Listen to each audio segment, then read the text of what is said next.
As novel story में आपका स्वागत है। सुनते रहिए अनोखी कहानियां अनोखे अंदाज में। तुमसे प्यार हो गया तो लाइक कमेंट शेयर और सब्सक्राइब करना ना भूले। तो दोस्तों, जैसा कि आप लोगों ने तो 15 एपिसोड देख लिया, तो चलिए स्टार्ट करते हैं। छठा एपिसोड 16। दिल्ली शहर। दादी जी प्रणव के कमरे से मानसी के कमरे में चली गई। मानसी अपना बुक पढ़ने में बिजी थी। उसने दादी जी को आते हुए देखा और एकदम से खड़ी हो गई। दादी जी ने मानसी से कहा, क्या कर रही हो? मानसी ने दादी जी से कहा, कुछ नहीं, बस बुक्स पढ़ रही थी। दादी जी मानसी के बात पर मुस्कुराए और कहा, मुझे तुमसे बात करनी है। मानसी ने अपने बुक को टेबल पर रख दिया और दादी जी की तरफ देखा और कहा, बोलिए, क्या बात करनी है आपको मुझसे? दादी जी ने कहा, मुझे प्रणव की तबीयत के बारे में तुमसे पूछना था, उसमें कुछ इम्प्रूवमेंट हुई है या नहीं? मानसी ने कहा, अभी तो सिर्फ 2-3 दिन हुए हैं, हमें 1 हफ्ते तक वेट करना होगा, तभी मुझे पता चलेगा कि मैं जो ट्रीटमेंट उन्हें दे रही हूँ वो उन पर असर कर रहा है या नहीं। दादी जी ने कहा, ठीक है, तुम अपना काम करो। वैसे तुम्हारी माँ की तबीयत कैसी है? दादी जिनके मुंह से अपने माँ के बारे में सुनकर मानसी चौंक गई। उसने दादी जी से कहा, आपको कैसे पता मेरे माँ के बारे में? दादी जी ने कहा, तुम्हें क्या लगाता है, तुम्हारे बारे में बिना जाने मैंने तुम्हें यहाँ लाया है। मैंने तुम्हारे बारे में सब कुछ पता किया है। मैं ऐसे ही किसी लड़की को प्रणव की जिम्मेदारी नहीं दे सकती। मानसी ने कुछ नहीं कहा और बस उनकी तरफ देखती रही। दादी जी ने फिर से उसे कहा, अगर तुम्हें पैसों की जरूरत लगे तो तुम मुझसे मांग सकती हो। मानसी ने बस अपना सिर हाँ में हिलाया। दादी जी वहां से चली गई। दादी के जाने के बाद मानसी ने अपने पापा को कॉल लगाया। आज मानसी के मां का ऑपरेशन होने वाला था। मानसी सुबह से उसके पापा को कॉल कर रही थी, लेकिन उसके पापा उसका कॉल रिसीव नहीं कर रहे थे। मानसी ने फिर से एक बार अपने पापा को कॉल लगाया। इस बार उसके पापा ने उसका कॉल रिसीव किया। जैसे ही कॉल रिसीव हुआ, मानसी ने कहा, पापा, माँ कैसी है और ठीक है ना? उनका ऑपरेशन हो गया? मानसी के पापा ने कहा, तुम्हारी माँ बिल्कुल ठीक है और ऑपरेशन भी अच्छे से हो गया। मानसी को ये सुनकर थोड़ी राहत मिल गई। उसने कहा, अगर आपको किसी भी चीज की जरूरत पड़े तो आप मुझे कॉल करके बता सकते हैं और माँ का अच्छे से ख्याल रखें। मानसी के पापा ने कहा, डॉक्टर कह रहे थे कि उनका का आगे का इलाज के लिए उन्हें हॉस्पिटल से दूसरे हॉस्पिटल शिफ्ट करना पड़ेगा, इसलिए पैसे चाहिए। मानसी ने कहा, कितने पैसे की जरूरत है? मिथुन जी ने कहा, 10 लाख की जरूरत है। हॉस्पिटल का खर्चा और मेडिसिन का बिल मिलकर 10 लाख के करीब लग जाएंगे। मानसी ने कहा, ठीक है, मैं कुछ बंदोबस्त करती हूँ और आपको शाम तक पैसे भेजती हूँ। इतना कहकर उसने कॉल रख दिया। कॉल रखने के बाद मानसी सावित्री जी के पास चली गई। सावित्री जी ने मानसी को सिर्फ 20 लाख रुपए दिए थे, उसे उनसे अभी भी 10 लाख रुपए लेने बाकी थे। ऊपर से सावित्री जी उसे 2 महीने बाद जब इलाज खत्म हो जाएगा तब देने वाली थी। लेकिन उन पैसों की मानसी को अभी जरूरत थी। मानसी सावित्री जी के कमरे में चली गई। सावित्री जी अपना कुछ काम कर रही थी। उन्होंने मानसी को उनके कमरे में देखा और कहा, तुम यहाँ, तुम्हें कुछ काम था? मानसी ने कहा, मुझे कुछ पैसों की जरूरत है, मुझे अपनी माँ को दूसरे हॉस्पिटल शिफ्ट करना है। सावित्री जी ने कहा, तुम्हें कितने पैसों की जरूरत है? मानसी ने अपना सिर नीचे करते हुए कहा, मुझे 10 लाख रुपए की जरूरत है। ये सुनकर सावित्री जी अपने जगह से उठ गई और उन्होंने अलमारी खोली और अलमारी में से नोटों की गड्डियां बाहर निकाली और उसे मानसी को दे दिया और कहा, मैंने तुम्हें तुम्हारी सारी फी दे दी है, अब तुम्हारे सारे पैसे खत्म हो गए हैं। मानसी ने हाँ में सिर हिलाया और वहां से जाने की इजाजत ली। मानसी अपने कमरे में आई, उसने अपना बैग लिया और उसमें सारे पैसे डाले और घर को बैंक के लिए निकल गई। उसने बैंक में जाकर सारे पैसे अपने पापा के अकाउंट में भर दिए। उसका सारा काम हो चुका था, उसके पास अभी भी बहुत वक्त था। मानसी ने सोचा कि वह घर से बाहर आ गई है तो थोड़ा दिल्ली घूम ले। वैसे भी पूरा दिन घर में उसे बोर होता है। मानसी ने सबसे पहले उसके आसपास में खाने की चीजें हैं वह देखना शुरू किया। उसे बहुत भूख लगी थी। उसे रास्ते के किनारे एक गोलगप्पे की गाड़ी दिखाई दी। गाड़ी के पास चली गई। उसने गोलगप्पे वाले भैया को 2 प्लेट पी के गोलगप्पे लगाने के लिए कहा। गोलगप्पे वाले भैया ने जल्दी से उसके लिए गोलगप्पे लगाए। मानसी ने एक एक करके पूरी 2 प्लेट खत्म कर ली। गोलगप्पे की प्लेट खत्म होने के बाद मानसी के पेट को थोड़ी राहत मिल गई, लेकिन उसका पेट अभी भी भरा नहीं था। लेकिन मासी के पास ज्यादा पैसे नहीं थे, इसलिए उसने 2 प्लेट में ही पने पेट को शांत किया। गोलगप्पे खाने के बाद मानसी दिल्ली की सड़कों पर घूमने लगी और दिल्ली शहर को देखने लगी। मानसी ने जितना हो सके उतना पैदल दिल्ली घूमी। जब वो घूम घूम कर थक गई तब उसने टैक्सी की ओर रायजादा हाउस के लिए निकल गई। 10 मिनट में वो रायजादा हाउस पहुंच गई। अब शाम के 5 बजे थे। मानसी अपने कमरे में चली गई और फ्रेश हो गई। फ्रेश होने बाद उसने अपने खुद के लिए कॉफी बनाई। मानसी कॉफी लेकर बालकनी में चली गई। उसने देखा प्रणव भी अपने बालकनी में बैठकर कॉफी पी रहा था। मानसी की नजरें उसके ऊपर गई। वो भी मानसी की तरफ ही देख रहा था। जब वो बालकनी में आया था उसकी नजरें आपोआप मानसी के बालकनी की तरफ गई थी। तभी वहां मानसी आई और उसने देखा कि प्रणव उसकी ओर ही देख रहा है। कहानी में आगे क्या हुआ जानने के लिए पढ़ते रहे तुमसे प्यार हो गया। तो स्टार्ट करते हैं चैप्टर 17। बहुत बड़ा धोखा। प्रणव ने देखा मानसी उसी को देख रही है तो प्रणव ने अपनी निगाहें फेर ली। मानसी ने भी अपनी नजरें हटाए और अपनी कॉफी पीने लगी। प्रणव कॉफी पीते हुए अपने ऑफिस के काम कर रहा था। प्रणव ने अब मानसी के ओर देखना बंद कर दिया। यहाँ मानसी भी कॉफी पीते पीते अपनी बुक्स पढ़ने लगी। पर मानसी का आज पूरा ध्यान बुक्स पढ़ने में नहीं था। वह बार बार चोरी छुपे प्रणव को देख रही थी। मानसी बहुत देर से प्रणव को देख रही थी। प्रणव ने भी एक नोटिस कर लिया कि मानसी उसे काफी देर से देख रही है। प्रणव बस मानसी को इग्नोर कर रहा था। कुछ देर बाद अंधेरा हो गया। अब मानसी को प्रणव अच्छे से नहीं दिख रहा था। मानसी ने अपनी नजरें प्रणव के ऊपर से हटाए और बुक लेकर अंदर चली गई। मानसी के जाने के बाद प्रणव ने चैन की सांस ली। मानसी अपने रूम में जाकर फ्रेश हो गई। प्रणव भी आदित्य के साथ अपने कमरे में चला गया और वह भी फ्रेश हो गया। कुछ देर बाद खाना लगने वाला था। दोनों फ्रेश होकर खाना खाने के लिए नीचे डाइनिंग एरिया में आए। मानसी ने प्रणव को आते हुए देखा और अपनी नजर झुका ली। प्रणव ने उसकी ओर देखा भी नहीं। वह जाकर अपने जगह टेबल पर बैठ गया। मानसी ने भी अपने लिए एक कुर्सी खींची और वह भी उसके ऊपर जाकर बैठ गई। आज चाइनीज खाना बनाता जो मानसी का फेवरेट था। मानसी ने पेट भरकर चाइनीज खाना खाया। आदित्य और प्रणव से खाना खाते हुए चोरी छुपे देख रहे थे। आदित्य को लगा था कि यह आज भी एक खाना नहीं खाएगी। प्रणव तो खुश लग रहा था।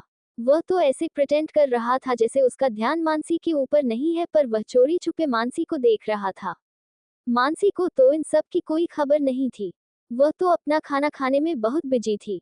लेकिन प्रणव कैसे देखते हुए किसी और ने देख लिया था, और जिसने भी देखा था वो आदित्य था। आदित्य ये देखकर बहुत खुश हो गया। आदित्य ने खुद से कहा, मुझे ही कुछ करना पड़ेगा इन दोनों को मिलाने के लिए, नहीं तो ये कभी दोनों एक दूसरे से नहीं मिलेंगे। सब लोगों ने अपना अपना खाना खत्म कर लिया। सब लोग अपने अपने कमरे में चले गए। मानसी भी खाना खत्म करके अपने कमरे में चली गई। आदित्य प्रणव को लेकर थोड़ी देर गार्डन में चला गया। मानसी ने अपने कमरे में जाकर अपने पापा को कॉल किया ये जानने के लिए कि उन्हें पैसे मिले या नहीं। लेकिन मानसी के पापा ने मानसी का कॉल नहीं उठाया। मानसी ने दोबारा कॉल लगाया। इस बार किसी ने भी कॉल रिसीव नहीं किया। मानसी ने फिर से एक बार कॉल लगाए लेकिन इस बार नंबर बंद आ रहा था। मानसी लगातार अपने पापा को कॉल लगाती रही लेकिन उसके पापा का नंबर बंद आ रहा था। मानसी ने उसके बहन का नंबर ट्राई किया लेकिन वह भी बना रहा था। उसके बाद उसने अपने माँ का मोबाइल ट्राई किया, वह भी बंद आ रहा था। मानसी के समझ में नहीं आ रहा था ये सब क्या हो रहा है। सबके मोबाइल क्यों बंद आ रहे हैं।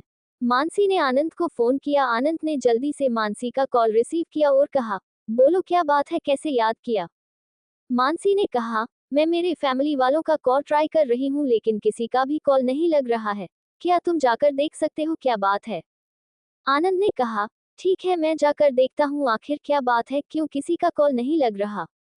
कार्तिक हॉस्पिटल से जहाँ मानसी की माँ एडमिट थी उस हॉस्पिटल में पहुँच गया। उसने वार्ड में जाकर देखा लेकिन वार्ड में कोई नहीं था और खाली था। आनंद ने रिसेप्शनिस्ट पूछा, उसने बता दिया कि उन्हें कल ही डिस्चार्ज किया गया है। आनंद ने कहा, उनकी तो सर्जरी हुई थी, आप उन्हें इतनी जल्दी कैसे रिचार्ज कर सकते हैं। रिसेप्शनिस्ट ने कहा, उनकी सर्जरी छोटी थी और उन्हें ये हॉस्पिटल ज्यादा महंगा लग रहा था, इसलिए उन्होंने कहा कि हम दूसरे हॉस्पिटल में शिफ्ट हो रहे हैं। आनंद ने कहा, उन्हें कौन से हॉस्पिटल में शिफ्ट किया गया है। रिसेप्शन वाली लड़की ने कहा, वह तो हमें नहीं बताया, बस उन्होंने हॉस्पिटल का बिल पे किया और उनके खुद के गाड़ी से चले गए। आनंद ने कहा, क्या आप उनके बिल की रिसिप्ट मुझे दिखा सकती है? रिसेप्शनिस्ट ने सारे बिल आनंद को दिखाए। आनंद ने वो सारे बिल देख लिए। आनंद ने जब बिल देखे तब वह तो शॉक हो गए। बिल पर बस 1 लाख ही थे।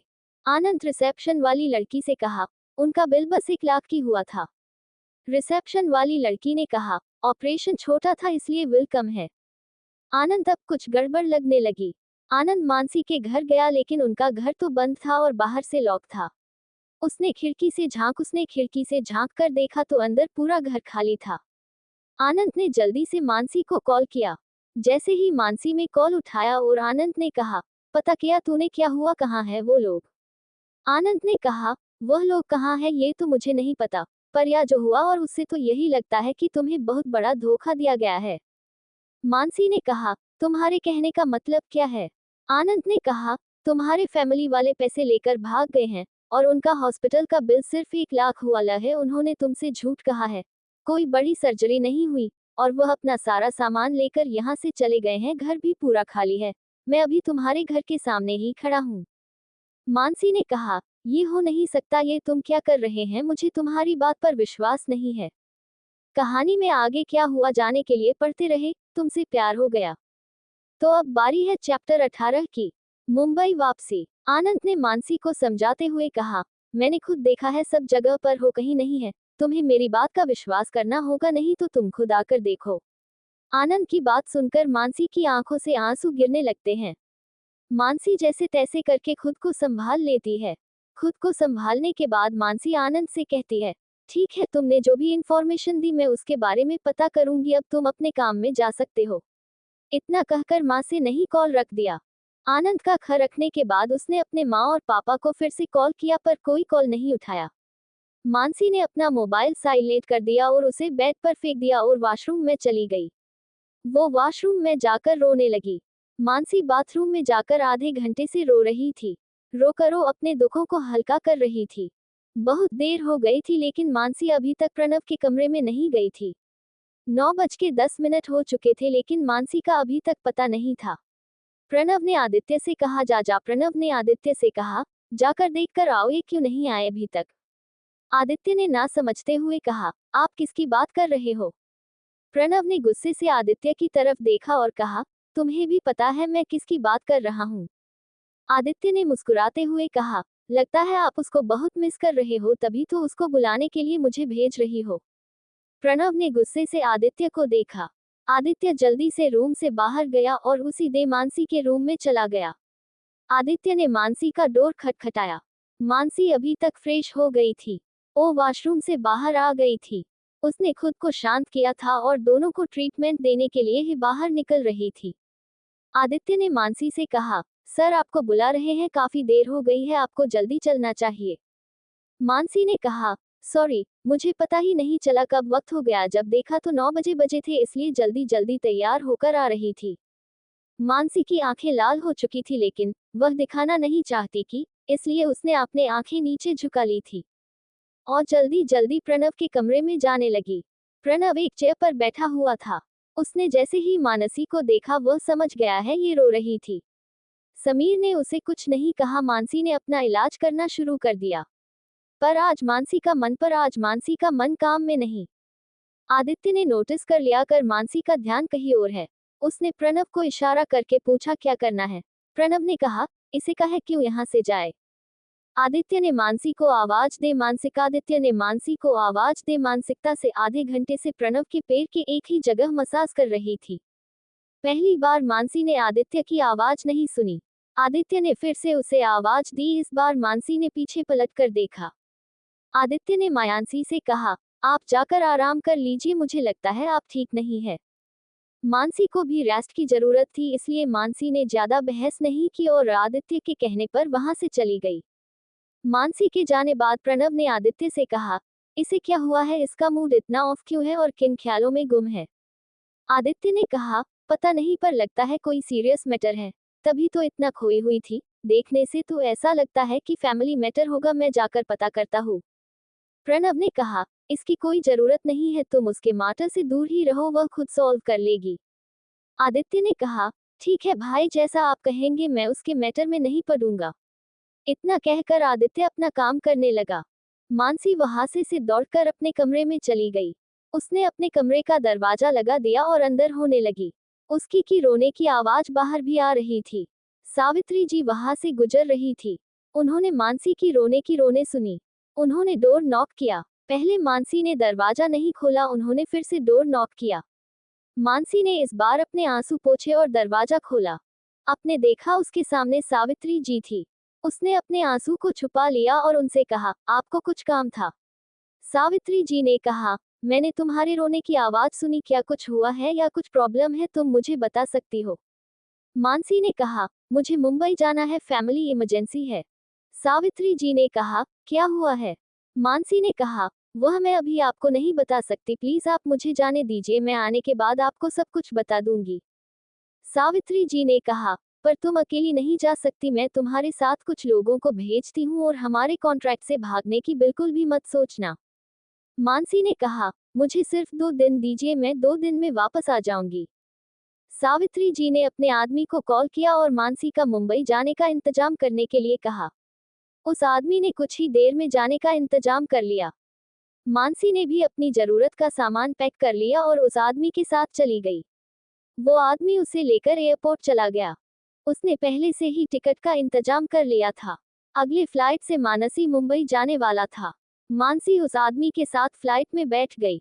2 घंटों में ही वह दोनों दिल्ली पहुंच गए। मुंबई में मानसी से ही उनके रहने के लिए होटल बुक किया गया था। वह आदमी उसे लेकर पहले होटल चला गया। होटल पहुंचने के बाद मानसी अपने रूम में चली गई। अब करीब सुबह के 4 बजे थे। मानसी ने 4-5 घंटे आराम करने की सोची। कहानी में आगे क्या हुआ जाने के लिए पढ़ते रहे तुमसे प्यार हो गया। बने रहे एस नोवेल स्टोरी के साथ। तो स्टार्ट करते हैं चैप्टर 19। फैमिली से मिला धोखा। मानसी कुछ घंटों के लिए सो गई। मानसी की आंख सुबह 8 बजे खुली। जल्दी से बेड से उठ गई और नहाने चली गई। मानसी के साथ जो बॉडीगार्ड आया था, वह कब से उठकर उसका बाहर आने का इंतजार कर रहा था। मानसी नहाकर कपड़े चेंज कर बाहर आ गई। उसने देखा कि बाहर बॉडीगार्ड उसका ही इंतजार कर रहा था। मानसी ने बॉडीगार्ड से कहा, सॉरी मुझे देर हो गई, आप लगता है बहुत देर से मेरा इंतजार कर रहे हो। बॉडीगार्ड ने कहा, कोई बात नहीं, आप जल्दी चलो, हमें 2 दिन का वक्त मिला है, जो भी काम आपको करना है वह जल्दी जल्दी करें। मानसी ने बॉडीगार्ड से कहा, ठीक है, चलो हमें हॉस्पिटल जाना है। बॉडीगार्ड मानसी को लेकर उसने जो एड्रेस बताया था वहां पर चला गया। मानसी ने हॉस्पिटल में पूछताछ की, तब उसे खिड़की से अंदर जागा तो पूरा घर खाली था, घर में कोई भी नहीं था, ऐसे लग रहा था कि वह कोई रहता ही ना हो। पता चला कि उन्हें हॉस्पिटल से कब का डिस्चार्ज मिल चुका है। उसमें उसकी मां के सभी मेडिकल फाइल मंगवाए। उसमें उसने देखा कि एकदम सिंपल सा ऑपरेशन था और जिसके लिए बहुत कम पैसे लगे थे।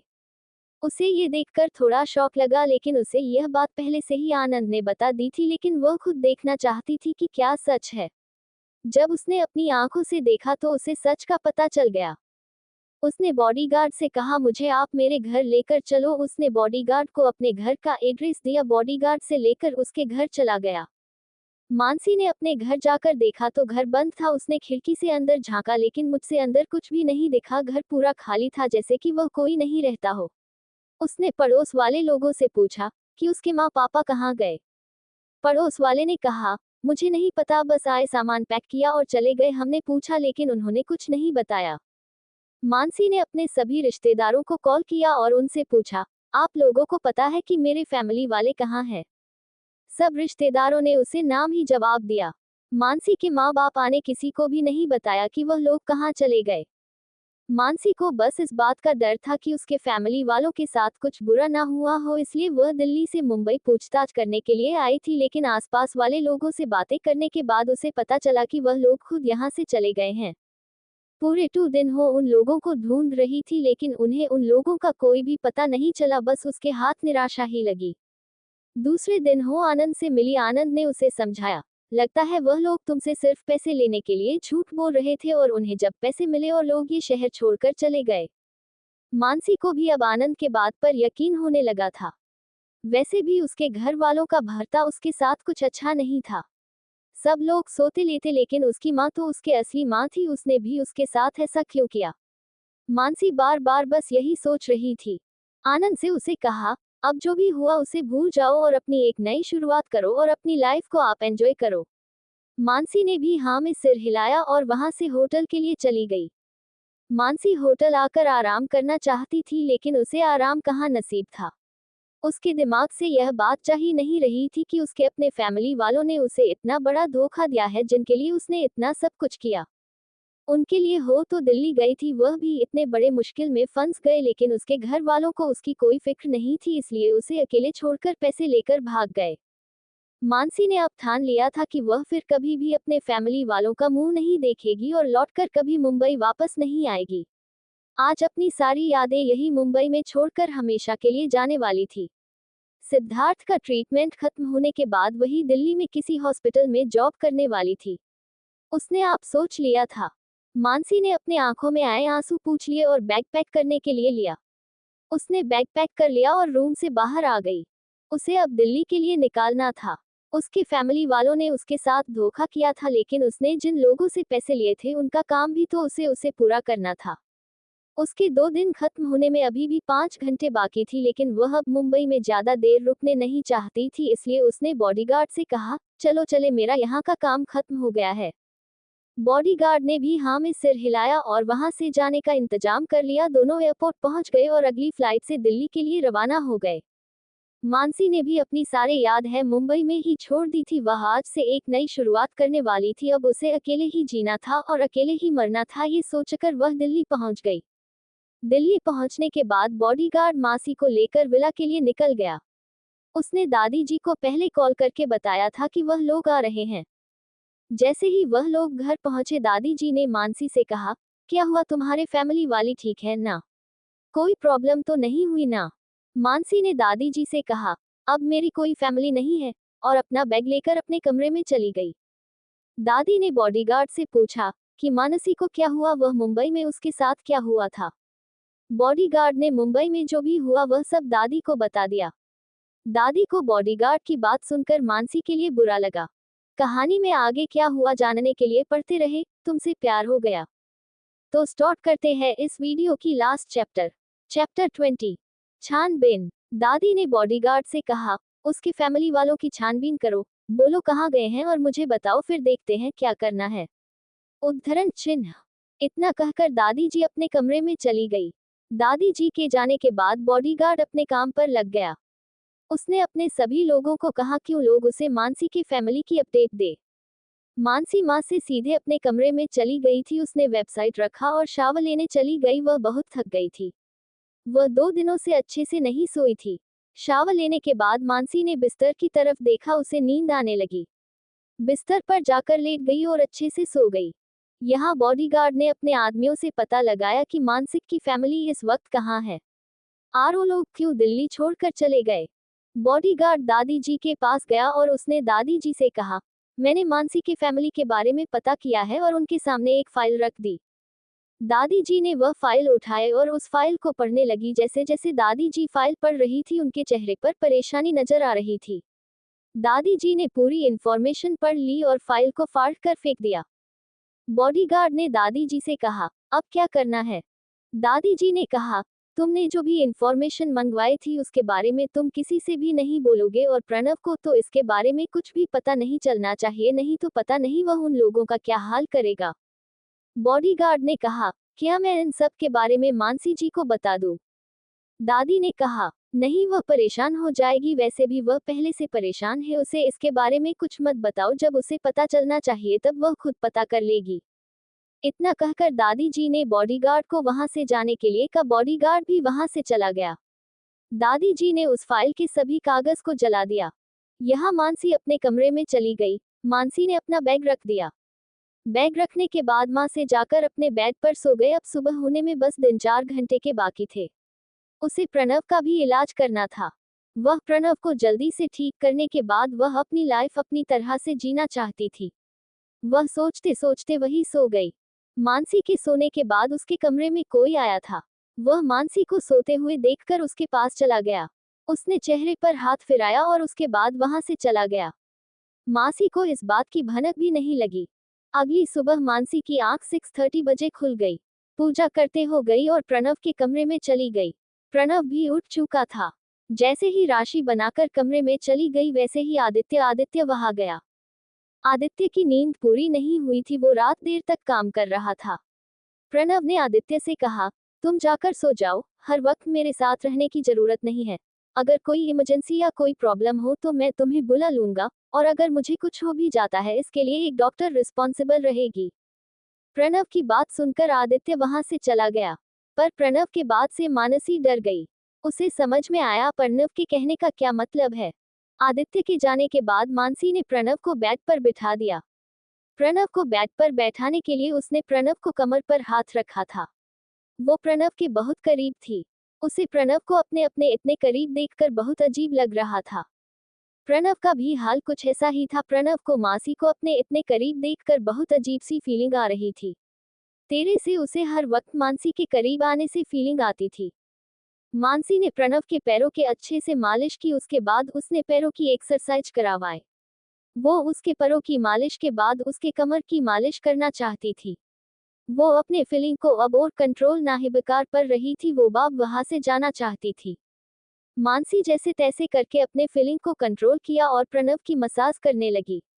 अपर्णा की धीरे धीरे मसाज कर रही थी। उसके हाथ प्रणाम की बॉडी पर धीरे धीरे चल रहे थे। प्रणव के मन में अजीब सी फीलिंग थी। दोनों भी खुद को बहुत मुश्किल से कंट्रोल कर रहे थे। मानसी ने बहुत जल्दबाजी में अपनी मसाज खत्म कर ली और उठने लगी, पर उसने जो उसका सामान बेड के पास रखा था उससे उसका पैर लड़खड़ाया और वो प्रणव के ऊपर गिर गई। प्रणव बेड था और मानसी उसके ऊपर गिर गई थी। प्रणव ने उसे संभालने की कोशिश नहीं की और अपना हाथ जैसे थे वैसे ही रखे। मानसी ने देखा वो पूरी तरह प्रणव के ऊपर गिरी हुई है। वो जल्दी से उठाने लगी इससे पहले कि प्रणव उसे कुछ कहता। मानसी ने पहले भी प्रणव की गुस्से बाहरी आवाज सुनी थी और वो उसकी वो गुस्सावाली आवाज सुनना नहीं चाहती थी। वो जल्दी से उठाने लगी, पर जब वो नीचे गिरी थी तब उसके बाल प्रणव के शर्ट के बटन में फंस गए।